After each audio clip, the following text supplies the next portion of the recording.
Hi, welcome to Hip Stability Day. So we're going to do about 15 minutes.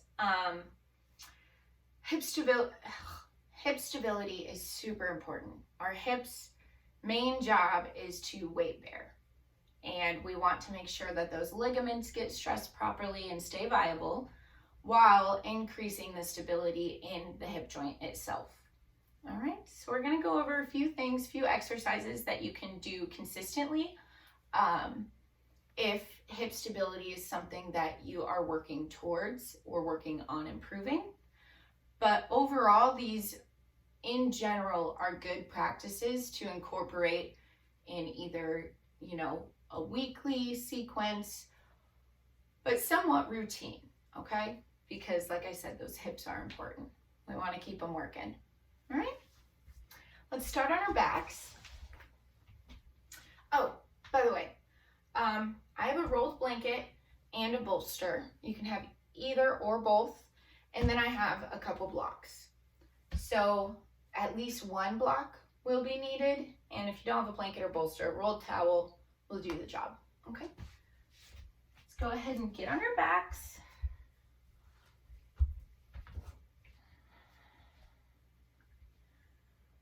All right, let's go ahead and just start by taking 5 deep breaths.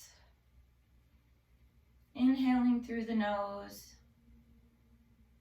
exhaling through the mouth.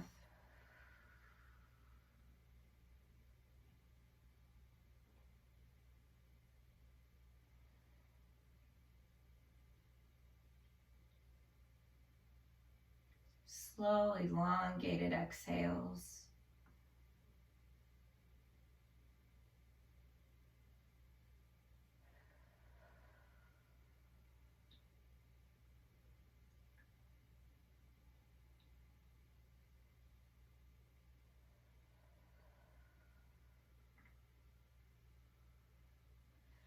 Let's start by hugging our right knee into our chest.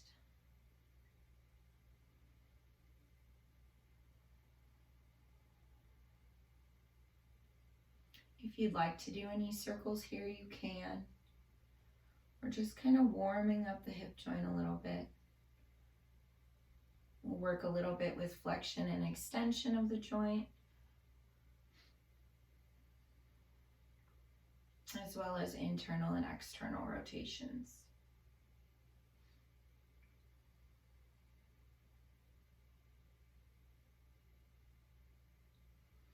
Let's go ahead and switch legs, hugging the left knee in.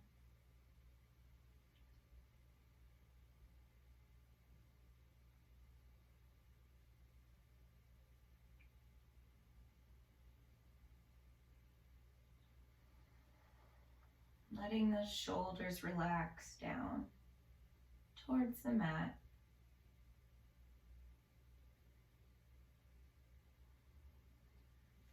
And we'll release. This time we won't extend that left leg. We're going to bend the right knee to meet it. So our feet are about hip width apart. We're going to do a few different things on our back with bridge.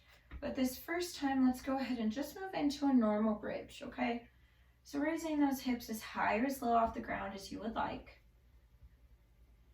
And we really want to pull everything towards the midline.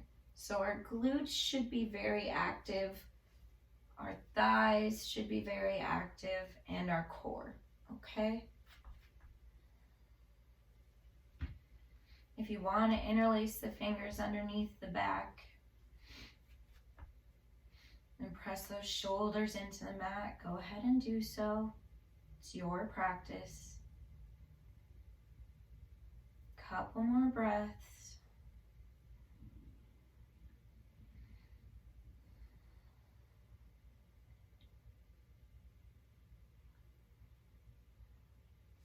And we'll lower. Let's go ahead and hug both knees into our chest. If you want to do any rocking side to side, nice and gentle, you may.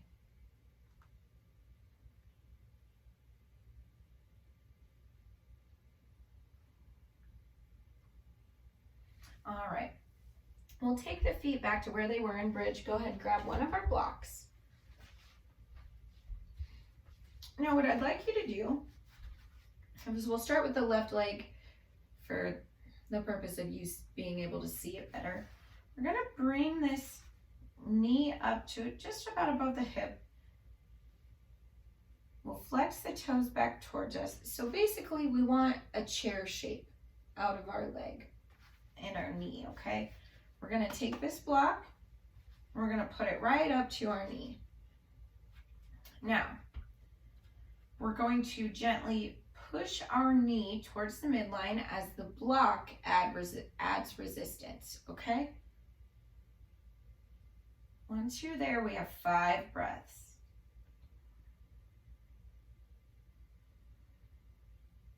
Try and keep this right knee from externally rotating. Just try and keep it neutral.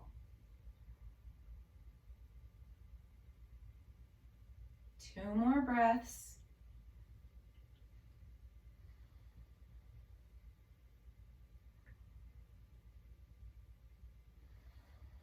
And we'll relax that foot down. We're going to do the same thing on the other side.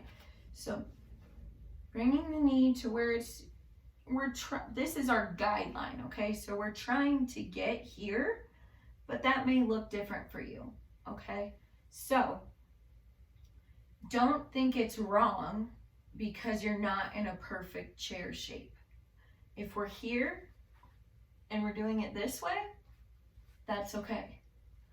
The whole point is to really activate these muscles towards the midline while building the resistance with the block, okay?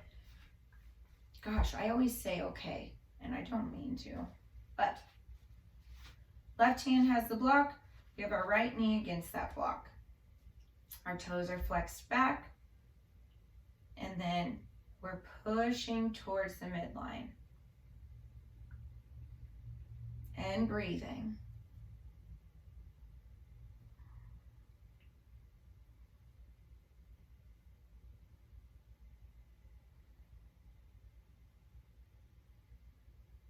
One more deep breath in. Slow exhale. We'll go ahead and release down. We're going to keep the block and put it right in between our legs. So in between our knee and our hips, okay, just in between our thighs. And we're going to go ahead and push up into a bridge. And we're going to tighten our legs on that block. We're going to really activate the glutes, get those legs towards the midline, towards that block. So you're squeezing, and you'll feel it. You'll feel it all active. Deep inhale and lower on your exhale. Perfect. Let's go ahead and remove that block. We'll roll onto our right side. And we'll move through 5 clam openers. Nice and slow. We'll go ahead. 1, open and close. 2, 3, 4, 5. Wonderful. Let's go ahead and lengthen our legs out, and we're going to do some side leg lifts. Okay, so our right foot stays on the ground. We're going to lift up as high or as low as you can, okay? 1, 2, 3, 4, last one, 5. Great. Let's go ahead and roll to our left side. The first thing is going to be those clam openers. We have 5 of them.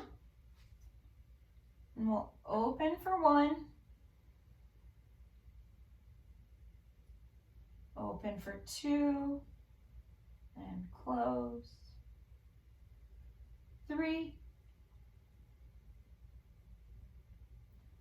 4. 5. And we'll extend the legs. so our left foot stays on the ground. And if you find yourself kind of rolling backwards when you're doing your leg lifts, you can put a bolster for support behind your back, so it'll kind of keep you from going anywhere. So we'll lift for 1, slowly lower. 2, 3, 4, 5. And we'll lower down. We'll go ahead, come to the back. I want you to grab that rolled towel or blanket. We're going to place it underneath our knees. And we'll lie flat, legs are extended. And what we're going to do is I want you to push the back of your knees into the rolled blanket or towel while you clench your butt cheeks. Okay, so we're making our butt, our glutes active here, and the blanket is there just so we're pushing into something. It helps kind of lift a little bit so we can squeeze those glutes. And we'll relax down. We'll do that 2 more times. Pay attention to how you feel in your lower back, okay? We don't want to put too much pressure on that low back. We'll go ahead, push our knees into this blanket and squeeze. Engage that core. And lower. All right, last time. Pushing into the blanket. Big squeeze. And relax down. Wonderful. Let's go ahead, hug those knees into your chest again. Get some relief for that low back. Strengthening all of these areas that stabilize the hip will also help with low back issues. There are also a lot of the same muscles that deal with your low back. All right, let's go ahead and take both of our knees. Let's roll them to the right of us.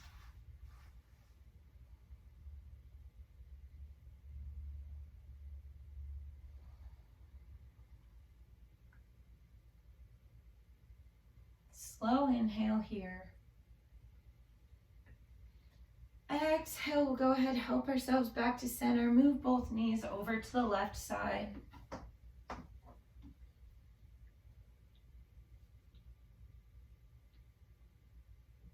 Really sinking in the twist. Seeing how it feels. And we'll come back to center. All right. Let's make our way to a seated position. We're going to move in to deer pose first. Okay. So this is a little yin-ish. It is yin, a yin pose, but it's really good with internal and external rotations at the same time. So just staying in this pose is one option. If you want to come a little bit forward, you can. All right, see how you feel. See what your body tells you.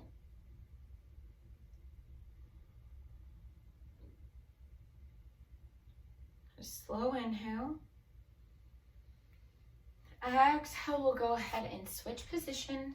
So right ankle is close to the hips, the left ankle is on the back left pocket, close to your back left pocket. And then you have the same options as you did with the last one. If you want to go ahead and fold over, you may.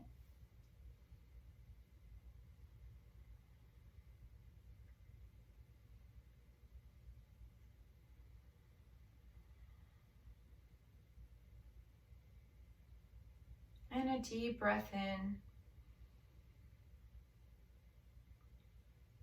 Slow exhale. We'll go ahead, lengthen both legs out in front of us. We'll start with the left knee so you can see the foot placement. Go ahead, bend the left knee and place the left foot on the outside of the right leg. And what I want you to do is just pull your knee in a little bit closer. If you want to add a tiny, tiny twist to the left, broad shoulders, you may. But this isn't really about your back. It's about how you feel with that hip pulled in closer to your body, okay?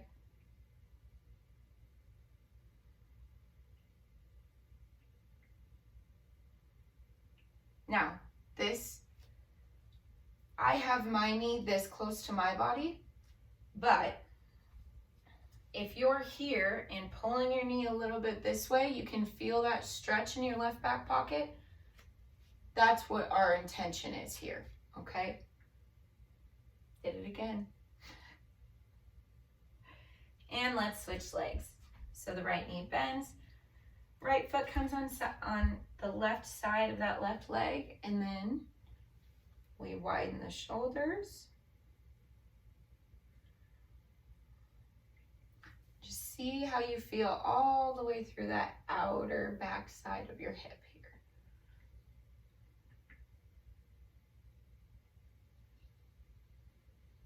here. Inhale. Exhale, we'll go ahead and release. I'm going to show you guys one more thing. And then I'll give a few suggestions and you'll be done with me. All right. So my head is going to kind of be cut off when I stand up, but what we need to focus on is hips down anyways. So if you're standing in mountain and we shift our weight to the left leg, just like you would for a balance pose, and we let this right leg just be passive, okay? What we're gonna do is just hike up our right hip 10 times. So I'm on 3, 4, 5. If you lose your balance, just go ahead and reset and restart. We're on 7, 8, 9, 10. We'll shift our weight to our right foot. We're going to do the same thing. So we kind of make that left leg a little bit passive. And then we start. 3, 4, 5, 6, 7, 8, 9, 10. And you'll feel it. It's kind of an awkward thing to do because our body doesn't normally do that, but you will feel it while you're doing it. If you want a little extra height when you're trying that, what you can do is stand your balancing leg on a platform, like a workout platform. You could use a block, but I would only do that if your balance is very good. I wouldn't probably stand on a block just in case I was having a bad balance day, but it's up to you. It's your practice. The only other thing I would suggest, depending on your level of stability in your hip and knee, would be one leg squats. Okay, so that's a little bit more with balance and incorporating both the knee and the hip and your entire body weight. So it's something to work up to. If you feel like you're already there and you want to try it, it's a great way to build strength and even more, and stabilize the joint even more so. But yeah, so see where you're at, try some of these things. Like I said, a lot of these are movements we don't typically do, especially a really focused hip class. So don't be surprised if you're a little sore in your glutes and maybe your core a little bit. So just over the next couple days, be mindful of how you feel. It'll give you some insight whether next time you can turn it up a little bit or if you need to tone it down. So see how you feel and go from there.